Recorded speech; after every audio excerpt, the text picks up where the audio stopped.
y a différents niveaux spirituels, différents niveaux de connaissances aussi, mais j'ai vu hier que pas mal de personnes, on a déjà rencontré des personnes hier, sont comme à leur début, ou bien sont en train d'avancer, de venir à Dieu. Donc le Seigneur m'a montré quand même de revisiter quand même les bases, d'accord, au niveau de la délivrance. Donc cet après-midi, peut-être ce soir, je vais voir, je ne sais pas, on va rester quand même dans les choses, dans les racines, d'accord. C'est important, même si vous savez déjà, c'est toujours bon, je pense que vous le savez, de revisiter nos bases, d'accord. Alors, je vais juste me présenter pour ceux qui ne me connaissent pas, et nous allons commencer. Donc je suis Alan Rich, j'ai le ministère d'évangéliste, ne pas confondre avec le mot évangélique, qui est souvent confondu dans les médias. C'est un des 5 ministères de la Bible, avec pasteur, prophète, apôtre, enseignant. Oui, merci. Ouais, d'accord, merci.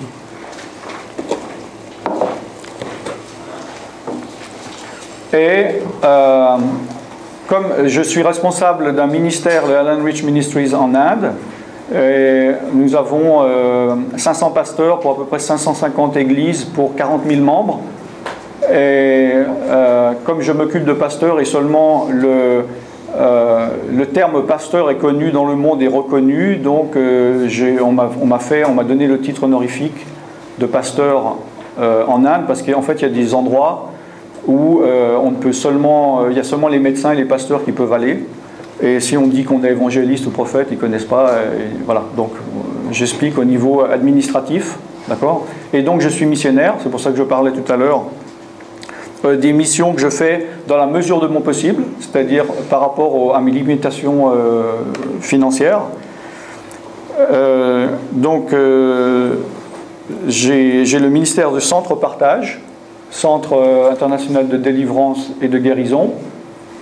Et je suis directeur international du Alan Rich Ministries en Inde et le président de l'association Centre Partage en France et de l'association Centre Partage en Suisse, qui est liée par rapport à mon ministère, vu qu'en France les ministères ne sont pas reconnus. Faut être une association, d'accord, soit culturelle ou cultuelle. Donc on est obligé de se soumettre à la loi au niveau surtout financier. Donc je suis obligé de passer par le fait d'être une association. J'ai donc des lignes d'aide internationales. Vous pouvez me contacter quand je suis là, parce que il y a beaucoup de demandes. Vous pouvez me contacter par téléphone, par email ou bien par Skype. D'accord ?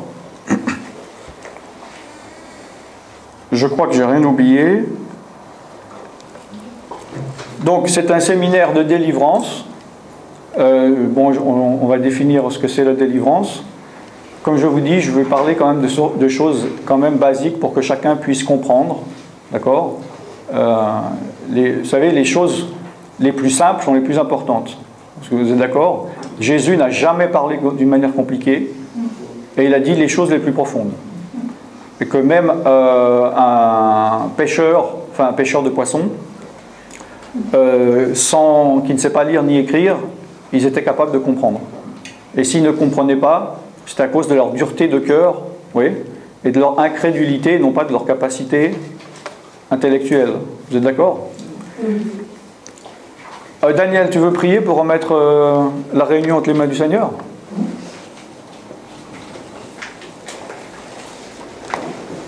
Seigneur, nous voulons te rendre grâce et nous voulons nous humilier devant toi. Nous voulons te remercier pour ta présence au milieu de nous. Seigneur, tu vas conduire ces moments, Seigneur, afin que chacun et chacune puisse être touché profondément. Seigneur, que tout ce qui va être dit soit scellé, Seigneur, dans les cœurs. Seigneur, merci. Merci pour tout ce qui va suivre.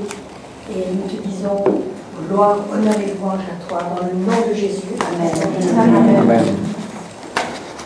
Amen. Donc, c'est un séminaire de délivrance. Donc, nous allons parler, mais nous n'allons pas seulement parler, nous allons agir. Amen. Jésus, il a enseigné, mais il a aussi immédiatement mis en pratique et démontré ce qu'il dit. Oui. Il n'a pas simplement dit, vous savez, je suis capable de vous guérir, ah bon, puis il est parti. Hein? Soit il a prêché et il a démontré que ce qu'il disait était vrai et il a guéri les malades, soit il a guéri les malades et ça a attiré l'attention des personnes et ensuite ils ont écouté leur enseignement. D'accord? Il y a un grand problème chez le chrétien de base dans le mécanisme religieux du système évangélique qui est de trop garder les choses d'une manière théorique, d'une manière abstraite. C'est-à-dire, ils parlent de tout, mais ça reste à un niveau abstrait. Et au niveau de la mise en pratique, ça ne se fait pas. Donc au bout d'un moment, c'est très difficile, voire impossible, de mettre en pratique. Parce que faire quelque chose et le penser ou le visionner, ça n'a rien à voir. Hein? Si maintenant on dirait, voilà, vous avez envie d'apprendre les bases d'être un soldat d'une milice, puis je vous dis, bon, on va faire un week-end, puis je vous parle avec des diapositives, je vous dis, voilà, il faut un fusil, voilà pourquoi il faut un casque, voilà les techniques de combat, et puis vous repartez, c'est bien, vous avez eu des informations, mais vous n'avez pas de pratique. Si tout d'un coup on dit, ah, vas-y sur le terrain, vous ne savez pas comment faire. Il faut que vous mettez l'uniforme, on vous montre pratiquement comment faire un fusil, voilà. Et donc les choses spirituelles ne servent pas à grand-chose et ne servent à rien si cela ne reste que de la théorie. D'ailleurs, Paul lui-même a dit dans Jacques, il est dit, celui qui est justifié, ce n'est pas celui qui écoute la parole, oui, mais celui qui la met en pratique. Donc quand il a dit celui qui écoute la parole n'est pas justifié, ça ne veut pas dire il a écouté et il oublie, il peut très bien se rappeler, donc ça veut dire il peut avoir de la connaissance. Mais s'il ne la met même pas en pratique, il n'est pas justifié devant Dieu, ça ne sert à rien du tout. D'accord ?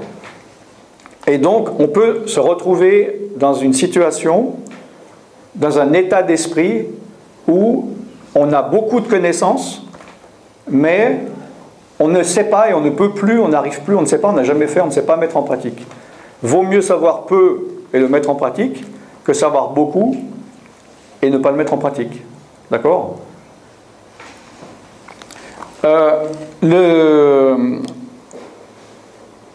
Nous allons prendre un verset de base pour tout le séminaire. Donc, qui est dans Deutéronome chapitre 2, verset 24. C'est juste la fin du verset, mais vous verrez quand vous lirez. En fait, commence. Le titre, en fait, c'est une partie du verset. Commence la conquête, fais la guerre à ton ennemi. D'accord ? Deutéronome, c'est dans l'Ancien Testament.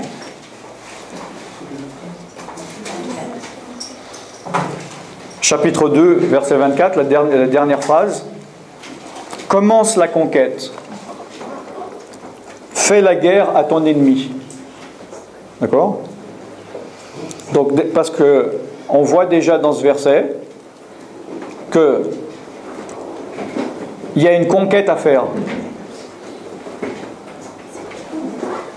Il n'y a pas une passivité. Dieu n'a pas donné le pays de Canaan sans qu'il doive y avoir de combat pour l'avoir. D'accord ? Pour ceux qui ne savent pas, dans l'Ancien Testament, symboliquement, le peuple juif, qui correspond aux chrétiens maintenant, était en Égypte, qui est symbolique du monde. Puis Dieu leur a promis d'aller dans un pays où coule le lait et le miel. D'accord ? Le pays de Canaan. C'est l'équivalent au niveau spirituel comme le royaume de Dieu. Rentrer dans le royaume de Dieu. Dans la réalité du royaume de Dieu. Et on voit que ils ont passé la frontière au travers du Jourdain, comme le baptême, mais c'est pas qu'il n'y avait personne. Il y avait du monde, il y avait des ennemis, et ils ont dû conquérir. Et c'est pareil à un niveau spirituel. Jésus-Christ, oui, il a pris tout sur la croix, il a vaincu, il a tout accompli, pour que nous puissions prendre possession de notre héritage. D'accord ? Il y a l'enseignement qui dit que Jésus a tout accompli, il n'y a plus rien à faire. D'accord ? Mais moi j'aimerais bien dire ça, mais ce n'est pas la réalité. Oui, Jésus a tout accompli. Oui, Jésus a tout fait, mais pour que nous puissions commencer à rentrer dans ses promesses. D'accord ? Parce que Dieu est un Dieu contractuel. C'est pas qu'il met des amendes quand vous guérez mal. Hein. C'est un Dieu qui marche avec des contrats, des alliances. D'accord ? Vous avez tous fait des contrats ou des alliances dans votre vie. Vous avez signé des assurances, ou bien vous avez loué une maison ou un appartement. Donc vous avez des droits et des obligations. Vous signez, vous dites telle partie s'engage à faire ça contre ça. Maintenant, ce qui est important de comprendre, c'est que Jésus a tout accompli sur la croix, son sang a coulé, il nous a rachetés. Amen. Mais il faut rentrer dans cette alliance. C'est-à-dire, ce n'est pas si Dieu avait dit, voilà, c'est terrible, les hommes ont péché, ils sont dans une situation terrible, je ne veux pas qu'ils finissent en enfer, je vais envoyer mon fils Jésus, voilà, il est mort, je ne suis plus en colère, l'humanité est pardonnée. Et tout le monde est sauvé. Parce que ce n'est pas comme ça. Dieu nous demande de croire. Amen. Il y a une condition pour être sauvé, malgré que Jésus-Christ a tout accompli. Vous comprenez ce que je veux dire? Donc, il faut avoir la foi il faut obéir. Il y a une condition pour recevoir l'Esprit de Dieu. Il est dit que Dieu donne son Esprit à ceux qui lui obéissent. Il y a une condition pour être guéri. Il faut croire aussi. Donc, pourquoi il n'y aurait pas aussi de conditions pour être délivré? D'accord? D'autre part, si Jésus a tout accompli, ceux qui disent non, mais on est déjà délivré, il n'y a pas besoin de faire de délivrance. Alors pourquoi ils ne disent pas non plus non, on est déjà sauvé, il n'y a pas besoin de venir à Jésus, on est déjà sauvé. Il n'y a pas besoin de prier pour les malades, ils sont déjà guéris. Oui. Parce que, évidemment, la délivrance, ça ne se perçoit pas visuellement forcément. D'accord?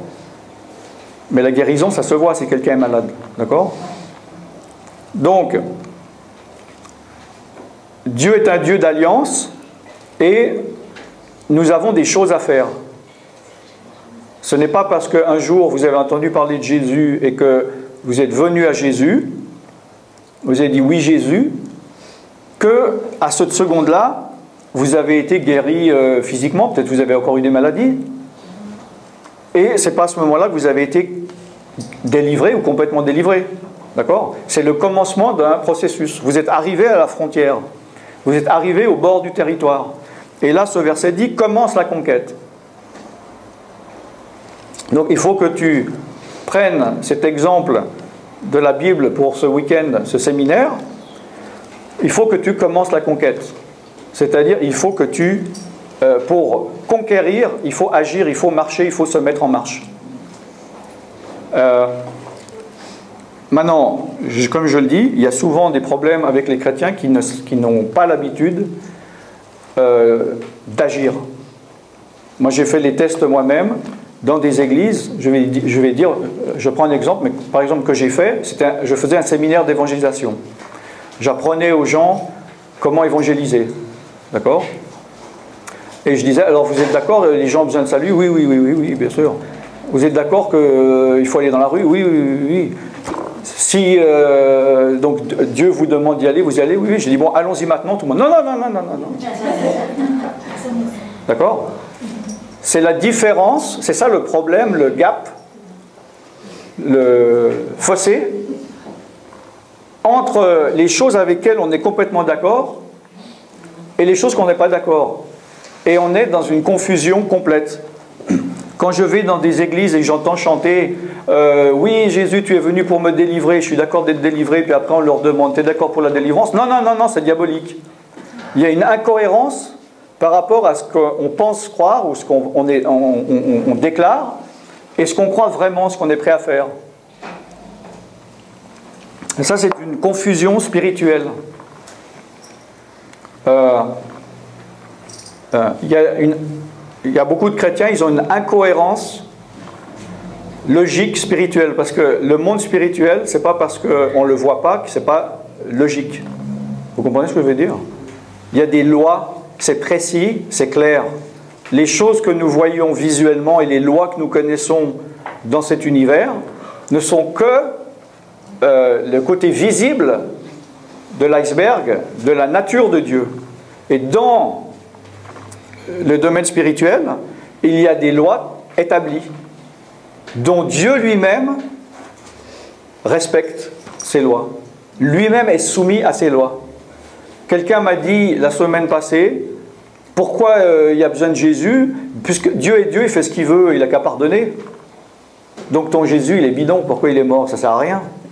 Pourquoi il a dû tuer Jésus? Il aurait pu dire, si c'est vraiment Dieu, il dit, bon, je pardonne.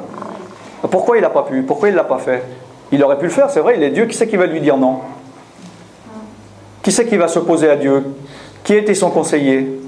Il fait ce qu'il veut, c'est Dieu. Parce que Dieu, il ne peut pas aller contre sa nature. Amen. Il ne peut pas aller contre sa parole. La parole que Dieu a donnée correspond aux lois et aux règles et à sa nature profonde. Oui? D'accord? Et Dieu ne peut pas se contredire. Oui? Il est dit que sans effusion de sang, il n'y a pas de pardon des péchés. Donc, sans effusion de sang, il n'y a pas de pardon des péchés. D'accord? C'est pour ça que Jésus-Christ a dû mourir. Donc, s'il est dit que ceux qui ne croient pas passeront leur éternité dans le lac de feu, ceux qui ne croient pas passeront leur éternité dans le lac de feu. Alors peut-être humainement, vous dites, oh non, Dieu, il n'est pas si dur, non, non, je crois de toute façon, comme si quelqu'un m'a dit, oh, il nous aime, il finira par tous nous sortir de l'enfer, on finira tous au paradis, etc. Mais Dieu n'est pas humaniste. Bon, il n'est pas déiste non plus, mais il n'est pas... Ce qu'il a dit, il l'accomplit. Amen. Et les lois de Dieu sont éternelles. Les lois de Dieu sont éternelles et ils ne peuvent pas être changées. Amen. La nouvelle alliance dans laquelle on est n'est pas une loi qui a été changée de la première alliance. C'est pas que Dieu a fait une première alliance puis il a dit ah zut ça fonctionne pas, je vais en mettre une deuxième comme en France un peu. On fait une loi, zut ça fonctionne pas, on fait une autre derrière qui annule celle-là mais qu'on fait une nouvelle et qui perfectionne. Dieu savait, hein, la loi de Moïse était comme un pédagogue qui nous a amenés à la nouvelle loi, la loi de l'esprit, la loi de liberté. D'accord? Tout le monde suit ou bien?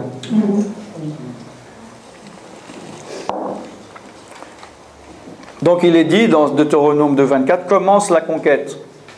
Tu as une conquête à faire. Tu dois conquérir. Tu ne peux pas rester au bord du royaume de Dieu et te dire, bah, moi je suis content, je suis dans le royaume de Dieu, je suis tranquille, parce que tu as le droit de faire la guerre à tes ennemis, de prendre du terrain, de reprendre ce qu'on t'a volé. Parmi les bénédictions dans Deutéronome 28, il est dit là où tu poses ton pied, ce terrain il t'appartient. Amen. Alors beaucoup ils disent Amen comme vous, mais quand on dit bah, vas-y marche, non, non, non, non, non, si jamais je vais être attaqué, il y a un ennemi qui va m'attaquer. Voilà, on repart dans le problème majeur de on est d'accord avec tout, mais on ne fait rien. Ça c'est dans le meilleur des cas, un état d'esprit qui est instauré par le système religieux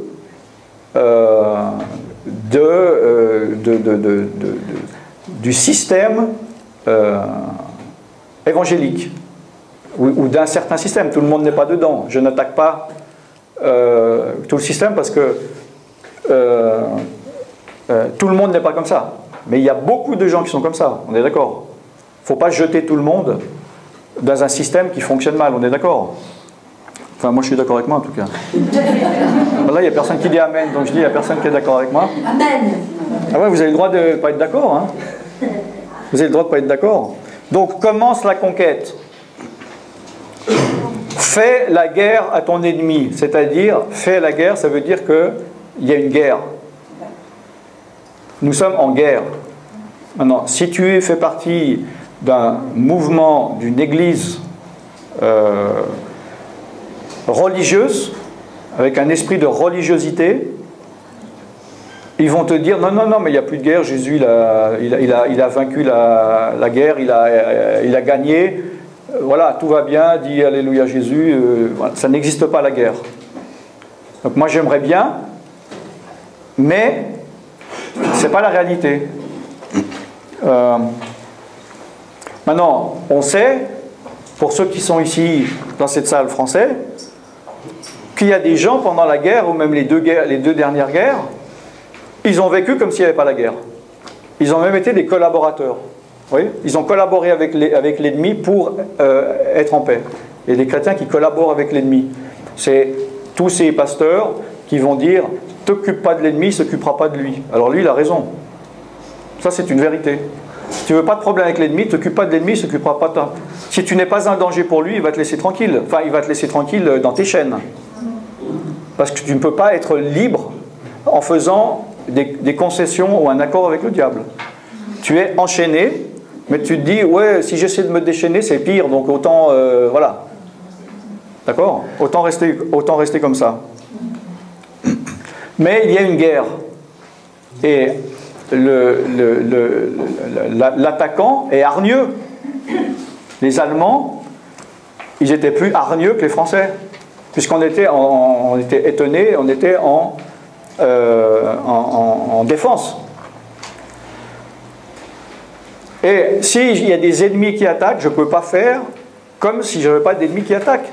Si l'ennemi, il veut prendre du terrain, il veut instaurer son royaume dans un autre royaume. Si maintenant je dis, oh, je ne suis pas d'accord, mais je ne me bats pas avec ces armes, je ne résiste pas, il va continuer à avancer. Et il ne faut pas simplement que je me défende, mais il faut que je le repousse, voire que je l'attaque.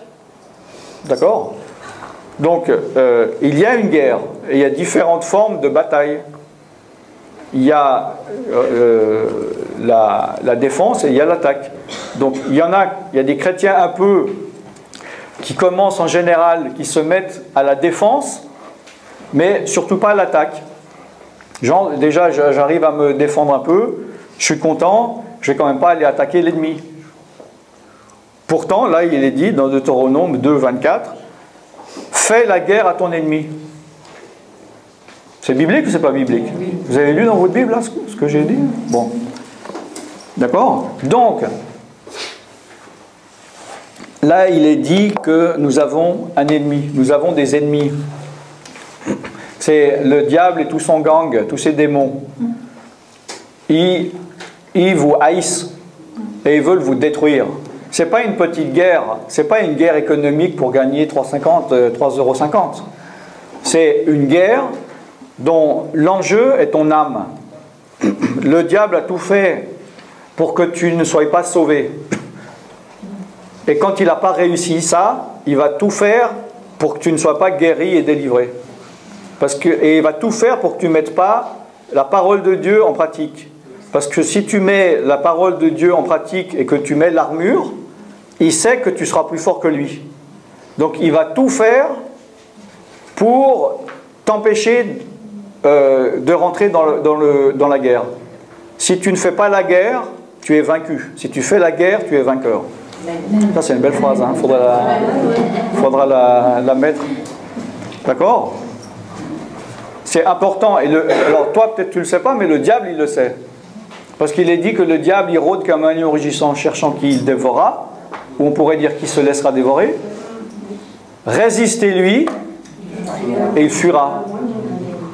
Pourquoi il fuirait? On fuit devant quoi en général? Devant quelque chose, on a peur. Vous avez déjà fui devant...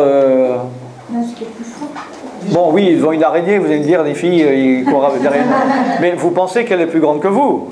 Vous avez peur de ce qu'elle peut vous faire. On est d'accord? Mais on fuit devant un danger. Non? Si j'ai quelqu'un de moins fort que moi, un petit gamin comme ça, est-ce que je vais... Il me dit, je vais te donner une claque. Est-ce que je vais fuir? Non. Pourquoi je fuirais? Donc, ce mot-là, il n'est pas par hasard. Le diable fuira. C'est qu'il sait, celui qui est en moi est plus fort que celui qui est dans le monde. Amen. Donc, le problème, c'est que si moi je te dis, est-ce que tu es d'accord avec ça? Celui qui est en toi est plus fort que celui qui est dans le monde. Tu dis Amen. Si je te fais répéter, tu vas me dire, oui, celui qui est en moi est plus fort que... Alors, si je te dis maintenant, bon, vas-y, attaque le diable. Non, non, non, non. Il est plus fort que moi. Vous comprenez le raisonnement corrompu entre la réalité, le concret et une sorte de choses abstraites. On est d'accord sur les principes, mais pas dans l'application. C'est comme un peu la politique, hein? D'accord? C'est comme, voilà, c'est comme l'ONU aussi. Ils sont d'accord avec tout pour faire quelque chose, mais ils ne le font jamais, ils ne l'appliquent jamais. D'accord? Dans une demi-heure, hein, c'est la pause toilette pour ceux qui se... J'ai dit ceux qui étaient en retard, c'est à 3h, on ne peut pas aller aux toilettes avant 3h30.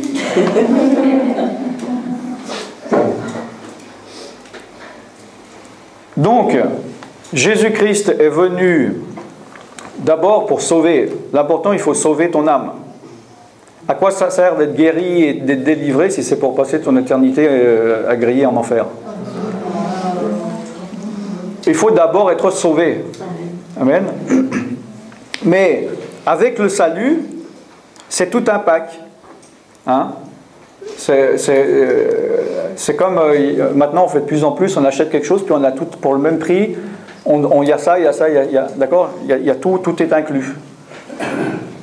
Donc, en venant, en faisant ce qu'il faut pour être sauvé, c'est-à-dire se repentir de ses péchés, se détourner, hein, croire en Jésus, le confesser comme son Sauveur et Seigneur et être baptisé d'eau, hein, Katia? T'es toujours d'accord demain? Oui. On va baptiser normalement, Dieu voulant, dimanche. Donc, ça, on est sauvé. Mais maintenant, malheureusement, il y a des systèmes religieux qui font que on veut te garder malade et enchaîné. D'accord? Comme les dénominations qui disent on ne croit pas à la guérison, on ne croit pas au don de l'esprit, on ne croit pas à la délivrance. Toutes les choses qui sont parlées dans la Bible, c'était pour l'époque de Jésus, maintenant ça s'est arrêté, comme les cessationnistes, les choses comme ça. D'accord? Mais la puissance de Dieu ne s'arrête pas. Amen. Et la puissance qui était en Jésus-Christ, qui était quoi? C'était quoi cette puissance? C'était quoi la puissance de Jésus? C'est l'Esprit de Dieu. Hein? Jésus allait partout, était rempli du Saint-Esprit, il faisait du bien, il est de village en village, dans le livre des Actes, rempli de la puissance de l'Esprit de Dieu. Cet esprit, l'Esprit de Dieu, est en nous maintenant. C'est pour ça que Jésus a dit, vous ferez des œuvres identiques, mais non seulement identiques, mais encore plus grands. Parce que Jésus, il aurait pu faire beaucoup plus que ça. Mais pour des raisons diverses, il devait limiter quand même. Il avait une limite dans son ministère, vous savez. Déjà, il ne sortait pas de la Palestine, il s'adressait qu'aux Juifs. Bon, donc il y avait différentes choses. Il aurait pu faire de beaucoup plus grandes choses, mais pour des raisons diverses, il n'a fait que ce qu'il devait faire parce qu'il ne voulait pas que... il devait mourir sur la croix, quoi. Ça aurait été facile pour lui de faire des choses qui fassent qu'il serait devenu au contraire le roi d'Israël. On est d'accord? Mais ce n'était que sa première venue. Amen. Donc, il est dit que nous pouvons faire de plus grandes choses. Alors, je ne sais pas à quoi vous pensez, mais je sais pas, un peu plus que guérir les gens, plus que faire marcher les paralytiques. C'est merveilleux, non? Et ça, Jésus-Christ a dit que tous ceux qui croiront imposeront les mains aux malades, ils seront guéris et chasseront les démons. Il n'est pas dit qu'il faut faire partie d'un système religieux ou être reconnu par ce système religieux ou être dans le clergé. Parce que même dans le système évangélique, ils vont dire non, il n'y a que le pasteur qui peut faire ça. Si il y a quelqu'un qui est malade, téléphone-moi, moi j'irai. Voilà. Mais dans la Bible, ce n'est pas du tout ça. D'accord ? Jésus veut nous responsabiliser. Hein ? Et il y a des systèmes religieux qui veulent nous déresponsabiliser. D'accord ? Donc, si tu es disciple de Jésus, tu dois mettre en pratique la parole de Dieu. Amen. Amen.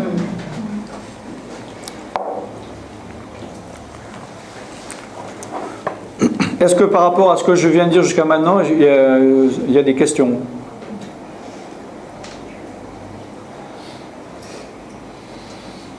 Moi j'ai le temps. Hein. On ne sort pas de là tant qu'il n'y a pas une question.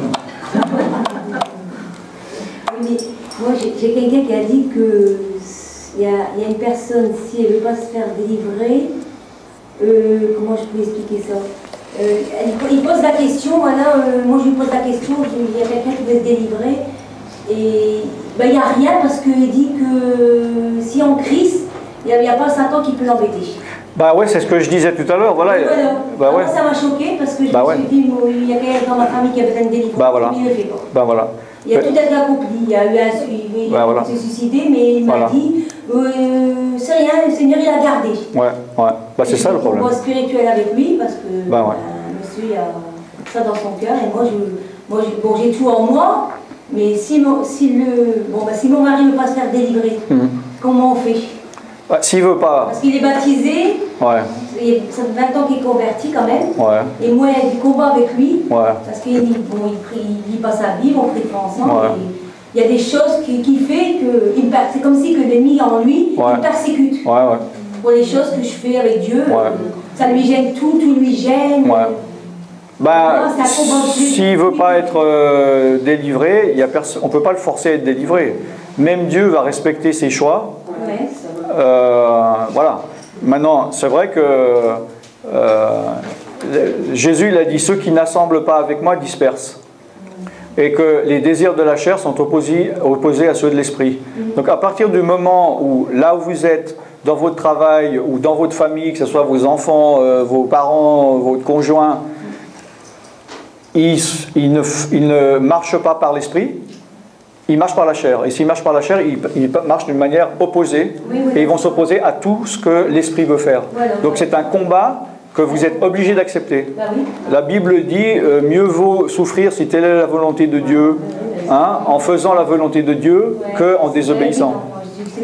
Non, mais Jésus, il n'a jamais dit que ça allait être facile. Je sais que bon, je suis avec Jésus, je prends tout ce que Dieu me donne parce que je prends son armure. Voilà. Mais c'est pas facile. Mais la Bible n'a jamais dit que c'était facile. Quand il y a un homme qui n'est pas, quand la famille, quand ton mari qui converti, que toi t'es converti, et ben que tu as des enfants, et ben les enfants ils ne suivent pas Dieu. Ils suivent le mari, le père. Moi je suis des. Oui, mais moi mes enfants ne vont pas suivre. C'est un combat qu'il faut accepter. On n'est pas encore au paradis. Donc au paradis, il n'y aura plus de larmes, il n'y aura plus de mort, il n'y aura plus de femmes, il n'y aura plus de mari, il n'y aura plus d'enfants, donc il n'y aura plus de problème. Oui. Est-ce que dans ce cas-là, on ne peut pas lier les esprits au nom de Jésus? Je lis tel esprit de je ne sais pas quoi, d'orgueil, de je ne sais pas quoi, pour que ces esprits le laissent son mari tranquille et qu'ils puissent un peu entendre. Enfin, je ne sais pas. C'est la seule chose à faire en fait, c'est-à-dire, entre guillemets, limiter les dégâts. On ne peut pas l'obliger en effet, mais s'il est sous influence de démoniaque, que ces démons le poussent à faire quelque chose, la seule chose qu'on peut faire, c'est prendre position contre ces démons pour qu'ils ne l'attaquent pas autant. Mais si on se mettrait à 1000 pour jeûner pendant 40 jours pour une personne, puis qu'il n'y a pratiquement plus un démon à 10 lieues à la ronde, si le gars ne veut toujours pas se faire délivrer ou toujours pas se convertir, il veut toujours boire ou toujours jouer ou je ne sais pas quoi, il n'y a personne, même Dieu, qui va venir le forcer à le faire. Parce qu'on a le choix. Mais le combat n'est pas pareil pour tout le monde. Vous qui avez un mari non converti, qui s'oppose à vous, vous avez un combat que quelqu'un d'autre qui est un mari converti, n'a pas, mais il va avoir un autre combat. On est en guerre, donc il faut se dire, de toute façon, il y a un combat à mener. On ne peut pas ne pas avoir de combat. On peut avoir des pauses. Hein, il est dit donc, revêtez-vous de toutes les armures de Dieu afin de tenir ferme contre le diable et de tenir ferme après avoir tout surmonté. C'est-à-dire, on peut surmonter, mais après, il faut encore tenir ferme. D'accord ?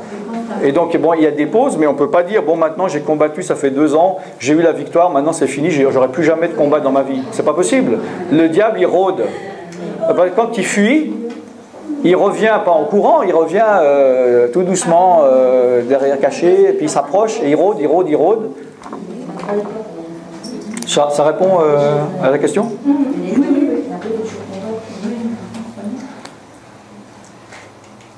Question ? Moi j'en ai une, mais ça risque peut-être d'être un peu long. La question ou la réponse ? Ouais, ok. Alors, simplement, nous qui sommes, comme Jésus l'a dit, qui sommes mauvais comme tout, moi je ne comprends pas qu'il y ait des personnes qui sont vraiment bonnes sur terre, vraiment bonnes, et qui ne se sont jamais données à Jésus du temps de leur vie. Ouais. Et moi, si j'étais Dieu, ouais. La première des choses à faire, je viens à mon Père Ali, et pourtant je suis mauvais, je suis une personne mauvaise. Ouais. Je ne peux pas comprendre que Dieu est en amour, que si on ne prend pas Jésus-Christ comme Seigneur et Sauveur dans cette vie, on va directement... Oui, il n'y en a pas d'autre façon de vie. Bah oui, mais ça, j'ai été longtemps à me convertir à cause de ça, parce qu'avant je ne croyais pas à ça. Oui, mais quand vous dites quelqu'un est bon, c'est-à-dire il fait des bonnes choses par rapport aux autres, il est correct avec les autres. C'est ça que vous dites? Moi, je préfère. Parce que maintenant que je suis avec Jésus, c'est vrai que j'ai les attaques de l'adversaire. Ouais, c'est normal. Alors bon, c'est vrai que je suis plus si bon qu'avant. Ben, c'est normal. J'étais bon, mais j'étais peut-être pauvre. Hein. Ben, c'est tout le monde pareil. Avant d'être converti, personne n'était attaqué de l'extérieur. Moi, je crois qu'il y a des personnes qui sont bien meilleures que moi. Ouais. S'il y en a un qui mérite d'aller au paradis, c'est... Non, alors déjà, Jésus n'est pas venu chercher les justes, mais les pécheurs. D'accord ? D'autre part, qu'est-ce qu'il est dit ? Écoutez-moi. Qu'est-ce qu'il est dit dans Éphésiens, chapitre 2, verset 8 ? Quelqu'un ouvre sa Bible et lit à haute et intelligible voix. T'as pas pris ta Bible ? T'en as pas ? C'est moi ? Il faut que tu aies une Bible. Non, j'ai... Quelqu'un lit, le premier ? À haute voix. Vous êtes lent, hein ? Il n'y a pas rapide ici. Vas-y, Katia, à haute voix.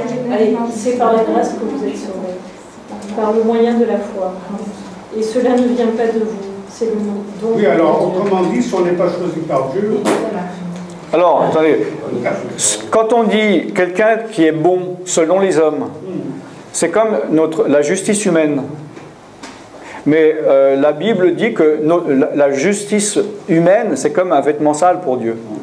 D'accord ? Notre propre justice, notre propre bonté, c'est pas ça qui va nous sauver. Jésus, il est venu chercher les sauveurs. Il n'est pas venu chercher à la repentance ceux qui sont justes. D'accord ? Maintenant, ça ne veut pas dire qu'il faut être que mauvais. On peut faire des bonnes choses et être sauvé. Hein ? Parce que le degré de péché, c'est pas ça qui fait qu'on est sauvé ou pas sauvé. D'accord ? C'est vrai qu'il y a des gens qui pêchent plus que d'autres. Il y a des gens, avant de venir à Dieu, ils ont tué des gens, ils ont volé des gens, ils ont massacré. Et il y a des autres, ils n'ont pas fait trop de mal, humainement. Ils n'ont tué personne, ils n'ont pas... Bon. Moi, j'ai cherché Jésus pendant 38 ans, c'est vrai qu'il vaut mieux assassiner, on risque plus de le rencontrer. Je ne sais pas si c'est une bonne publicité.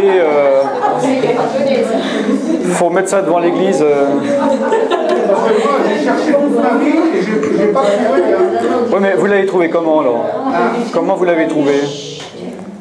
Comment vous l'avez trouvé ? J'ai parlé pendant 38 ans au nom de Jésus, mais j'ai été dans le nouvel âge et on faisait autre chose. Ah oui, mais ce n'est pas le même Jésus. Oui, non, mais c'est pas Jésus-Christ. C'est depuis que j'ai épousé ma femme que j'ai... Ben voilà, alors épousez-vous, épousez une femme et puis vous trouverez Jésus. Là.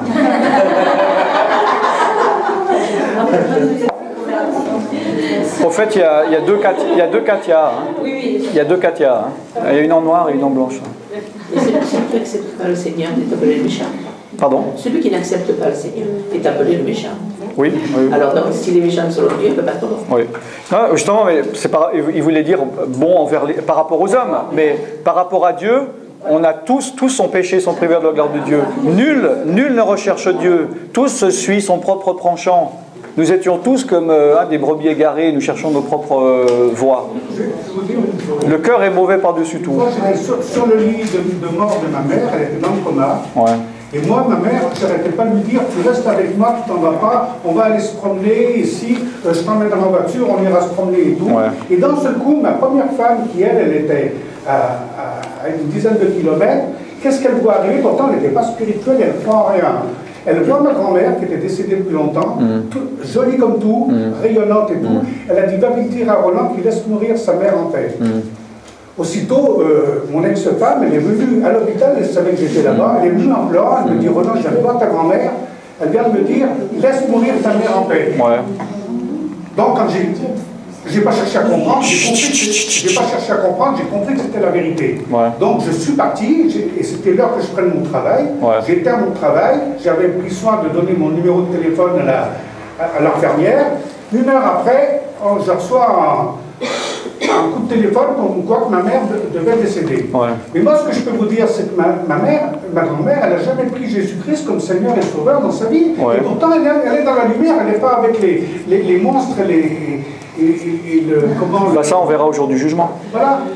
Tant que vous n'êtes pas au jour du jugement, c'est pas parce que quelqu'un a une vision ou un rêve que c'est la réalité, forcément. On est responsable chacun de son propre salut. On aimerait tous sa mère, son père, son fils, son frère soient sauvés, mais c'est un salut individuel. Et voilà. On peut pas. C'est individuel. Une question de foi. Ouais. Est-ce qu'il y a une question? Oui, moi je reste assez d'accord avec le monsieur parce que quand même des zones d'ombre, je veux dire, c'est pas parce qu'on n'est pas chrétien ou croyant qu'on est forcément mauvais, quoi. Ou habité. Non, mais ça c'est en fait c'est deux sujets différents, puis ça dépend ce qu'on entend par bon ou mauvais. Comme j'ai dit, il y a des chrétiens qui sont très méchants. Il y a des mecs qui disent je crois en Jésus, mais ils volent, ils trompent, ils arnaquent. Et il y a des non-chrétiens qui ont une éducation, ils ne voleraient pas, ils sont corrects. Ça n'a rien à voir, ça. Maintenant, le fait d'être mauvais, ça ne veut pas dire qu'on est forcément habité par des esprits ou influencé par des esprits. Le cœur humain est mauvais, la nature humaine est corrompue. Si maintenant on enlève pendant 10 jours tous les démons de la terre, vous pensez que ce sera un paradis, la terre? Il n'y a pas besoin des démons. Les gens, continueront à avoir, parce que le mal, les œuvres de la chair, ça vient du cœur. Les œuvres de la chair, c'est l'adultère, c'est le vol, c'est les meurtres. Et donc, s'il n'y a plus aucun démon, notre propre nature va continuer à faire, parce qu'on vit dans un corps corrompu. D'accord? On peut être croyant et mauvais, sans forcément être habité du démon ou des diables. Ouais. Et on peut être aussi bon, ouais, sans être forcément chrétien, dans la croyance de Dieu. Oui, mais être bon d'une manière sociale ou envers les autres. Mais aux yeux de Dieu, le seul moyen d'être justifié, c'est de obéir, voilà, croire en Jésus, se repentir. C'est l'œuvre de l'Esprit de Dieu, le ministère de l'Esprit de Dieu, c'est de convaincre de péché, de justice et de jugement. C'est-à-dire que l'Esprit de Dieu vous montre et vous dit, vous êtes pécheur, Jésus-Christ est mort sur la croix, oui c'est mon fils, oui il est mort, oui c'est le seul chemin. D'accord? Ça c'est, voilà. Dieu vous demande ça. Si maintenant vous dites non, non, j'en veux pas, même si vous êtes la meilleure personne au monde, aux yeux de Dieu, vous n'êtes pas bon. Hein? Et voilà. C'est pour ça que Jésus a dit, je ne suis pas venu chercher les justes, c'est-à-dire on pourrait dire les propres justes. Ceux qui sont justes selon les critères humains, ou les juifs par exemple selon les critères de la loi. Aux yeux de la société, vous pouvez être très bon. Il y a des gens qui sont décorés parce qu'ils ont sauvé des gens, ceci, cela, mais aux yeux de Dieu, leur cœur est mauvais. Personne n'est bon devant Dieu. On mérite tous la mort. On mérite tous de finir en enfer, et personne n'est sauvé par ses propres œuvres. C'est par la grâce qu'on est sauvé, comme il est dit dans Ephésiens 2:8. D'accord? Maintenant, c'est vrai qu'il y en a qui ont péché plus que d'autres, mais il est dit là où le péché a abondé, la grâce a surabondé. celui à qui on pardonne peu, aime peu. Celui à qui on pardonne beaucoup, aime beaucoup. Vous voyez ce que je veux dire? Ouais. Il y a un passage dans la Bible pour terminer avec le sujet dont parlait Adam, qui dit dans Saint Paul, le mari non-croyant se trouve sanctifié par la femme croyante. Ouais. Qu'est-ce que ça veut dire? Alors là, c'est dans le contexte où Paul parle des situations familiales un peu complexes, dans le sens où il y a un croyant qui a un époux ou une épouse non-croyante. Et il est dit, alors prenons l'exemple d'une fille qui est chrétienne, par exemple, elle est mariée, ils ne sont pas chrétiens, elle se convertit, ben, le mari, il est sanctifié, il est influencé en bien par sa femme. Ça ne veut pas dire qu'il est sauvé en même temps, puisque le salut est individuel. Mais il reçoit, c'est-à-dire que c'est comme... tu sais ce que c'est la sanctification? Bon, c'est une influence spirituelle. C'est comme moi, si j'ai du parfum, puis toi tu as du parfum, ton parfum il est plus fort, moi je vais sentir ton parfum et non pas le contraire. Donc au niveau de la sanctification, ton mari qui n'est pas chrétien, il va avoir des bénédictions que toi tu as vont déborder sur lui plutôt que ses malédictions à lui vont déborder sur toi. Tu comprends ce que je veux dire? Oui. Dans les églises, quand on se convertit, quand on donne notre vie à Jésus, on nous dit, ben voilà, maintenant vous êtes à Jésus, c'est fini, vous n'avez pas de démon, vous n'avez pas d'esprit, vous êtes lavé, purifié. Ouais. Et moi, je voulais te poser cette question. Quelqu'un qui a eu toute une vie, par exemple, voilà, qui s'approche de Dieu, n'importe quel âge. Oui. Moi, je pense que la personne, elle arrive vraiment avec des bagages. Oui.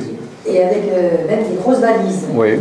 Alors je pense que la personne, même si elle a donné sa vie à Jésus, a besoin d'avoir une délivrance. Oui.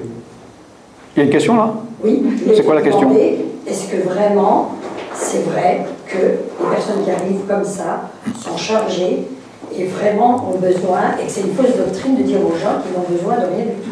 Oui, d'ailleurs, bon, je ne sais pas où tu étais, mais j'en ai parlé 2 fois déjà de ça tout à l'heure. Ah voilà, oui, j'ai dit. Tu l'as déjà dit. Maintenant, c'est vrai que quand tu parles d'être chargé, c'est vrai qu'on est plus ou moins par rapport à ce qu'on a fait. Quelqu'un, un sataniste, pendant 20 ans, voilà, il est chargé plus qu'un gars voilà, qui a simplement volé les impôts ou trompé sa femme. Bon, voilà. Maintenant, donc le fardeau, les liens sont différents. Bon, il y a encore les liens générationnels qui est un autre problème, mais on est inégal par rapport aux liens. Mais comme à la santé, on est né, on n'est pas responsable de sa naissance. Moi, si je suis né et j'ai un capital bonne santé, parce que sur 10 générations, c'était des gens qui ont bien mangé, qui ont fait attention à leur santé, c'est pas de ma faute. On est d'accord? Si je suis né dans une famille qui se bat et puis que je suis violent, c'est pas de ma faute.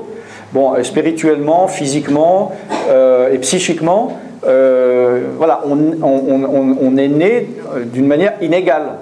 Il y a des gens qui ont plus de chance que d'autres, ou moins de chance, entre guillemets. Maintenant, on arrive devant Dieu, et il y en a qui vont avoir plus de boulot que d'autres. Il y en a qui ont plus de besoin de délivrance que d'autres. Il y a des délivrances qui se font plus d'une manière douce ou diffuse, et il y en a que c'est plus violent dans le temps, ou plus spécifique dans le temps. Non? Oui,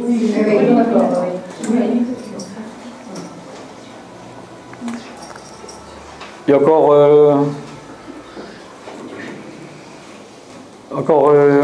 je pense qu'on a encore 1 ou 2 questions, et puis on va faire donc la pause après. Oui, et Katia. Après la conversion, donc la position du chrétien vis-à-vis du péché, elle est différente. C'est-à-dire? C'est-à-dire, pour reprendre sur la question qui était posée avant, ouais. Donc avant avec un bagage, qu'est-ce qui se passe après? Une fois qu'il devient chrétien? Ouais. Par rapport aux esprits, aux liens? Oui, par rapport à la tentation, par rapport au péché. Ah, ok.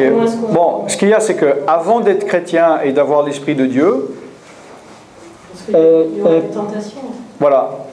Avant d'être chrétien, on pêche sans avoir de problème. Parce on vit dans la chair, on est dans le monde, on a l'esprit du monde, et puis le diable, il nous dit, tu vois, genre, je veux boire un verre, vas-y, prends-en deux. Et puis on y va, et puis on n'a pas de problème avec ça. Maintenant, tout d'un coup, on devient chrétien, il y a l'Esprit de Dieu qui vient, et puis après, pour le moindre truc, avant, moi, je tuais des gens sans problème, puis maintenant, j'aurai un problème de donner une claque à quelqu'un. Tu comprends ce que je veux dire? Donc, à partir du moment où on est chrétien, on sent si on va à l'opposé des désirs de l'Esprit de Dieu. Et on commence à avoir un problème. D'accord? Alors, si par exemple, si je trompais ma femme pendant 10 ans que je n'avais pas de problème de conscience, maintenant que je suis chrétien, si je regarde une autre femme, je me sens coupable. Donc on a une approche du péché. Le péché est différent à partir du moment où on est chrétien, vu que l'Esprit de Dieu est en nous. On devient une nouvelle créature. C'est pour ça qu'on dit je haïssais, je hais ce que j'aimais et j'aime ce que je haïssais. Et si la tentation est très forte, parce que chacun vient avec un capital, ouais. Chacun... Ouais. Qu'est-ce qui fait qu'on peut résister à cette tentation? Parce qu'il dit qu'on va résister à la tentation. Ouais. En prenant la parole ça dépend quel genre de péché, mais par exemple, on voit que Jésus était tenté 3 fois, et il a répondu avec la parole de Dieu. C'est-à-dire, le diable a attaqué avec la parole, et Jésus-Christ a répondu avec la parole. D'accord? Maintenant, ça dépend quel genre de tentation ou quel genre de péché. Ça dépend aussi la manière dont on a pratiqué le péché. Si par exemple, hier on parlait de colère, si pendant 40 ans, j'ai jamais résisté à la colère, puis je me mets je m'énerve, j'explose 4 fois par jour. C'est pas pareil si je suis un gars qui m'énerve 1 fois tous les 2 ans un tout petit peu. Tu vois, je veux dire. Donc, il y a un travail à faire pour changer et se transformer la nature. Il faut crucifier l'ancienne nature pour marcher en nouveauté de vie. Il est dit, marchez par l'esprit et vous n'accomplirez pas les désirs de la chair.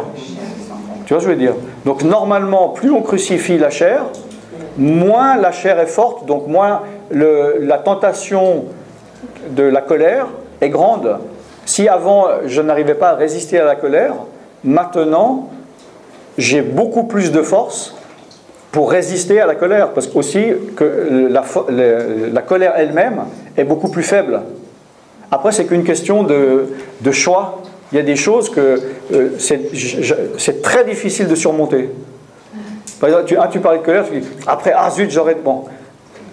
Mais peut-être des fois, là tu te dis, alors là, la colère, je l'ai là, quoi. Si je veux, je rentre dedans, si je veux, je rentre pas, c'est facile.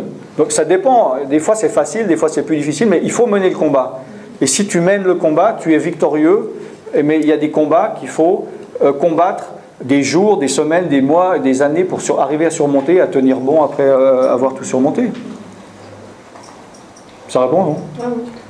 Une dernière question, et puis je vous libère pendant un moment. Il y aura beaucoup d'appelés, mais que d'élus, là. Vraiment. Paraît-il, hein, c'est Jésus qui a dit. Ouais. Parce qu'on n'est pas au bout de nos peines. C'est Jésus-Christ qui a dit. Ouais. Avec une vie, ça va être dur. Hein.